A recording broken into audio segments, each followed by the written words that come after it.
અડધી રાતે તમારો કોઈ પણનો ફોન આવે તો એમની તાકાત છે કે દીકરીને પોતાના ગમે તો ભાગી જાય, ગમે એવો મોટો ચબરબંધી હોય તો એમને પકડીને તમારા મા બાપને ત્યાં આવીને મૂકી જાય છે. આટલી તાકાત વાળા ભાઈઓ છે, ગમે એવો ચબરબંધી હોય. અને આજે સૌથી વધારે અમને દુઃખ થાય છે, આપણે સુખી સંપન્ન થયા છીએ પણ આપણે આપણી દીકરીઓને સાચવી શક્યા નથી. આજે આપણા આ સોશિયલ મીડિયાના માધ્યમથી આપણે દીકરીઓ ઉપર એટલો બધો વિશ્વાસ મૂકીએ છીએ કે દીકરી ક્યાં જાય છે, સોશિયલ મીડિયામાં શું વાપરે છે, કોના સાથે ફ્રેન્ડ છે,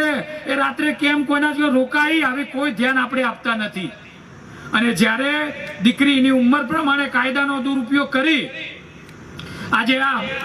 આપણા જેટલા પણ અસામાજિક તત્વો હોય, ગુંડાઓ હોય, આ લુખ્ખાઓ હોય, એ લોકો રાહ જોઈને બેઠા હોય છે કે જેવી દીકરી 15 વર્ષની થાય, 15 વર્ષથી લઈને 18 વર્ષની સુધી એને ફસાવે છે, ફોટા પાડે છે, વિડીયો રાખે છે અને ગમે તે કરી અને એ દીકરીને ફસાવી અને એને દબાણ કરીને કોઈ પણ ભોગે જેવી 18 વર્ષની થાય તરત એ લોકો કોર્ટ મેરેજ કરી દે છે.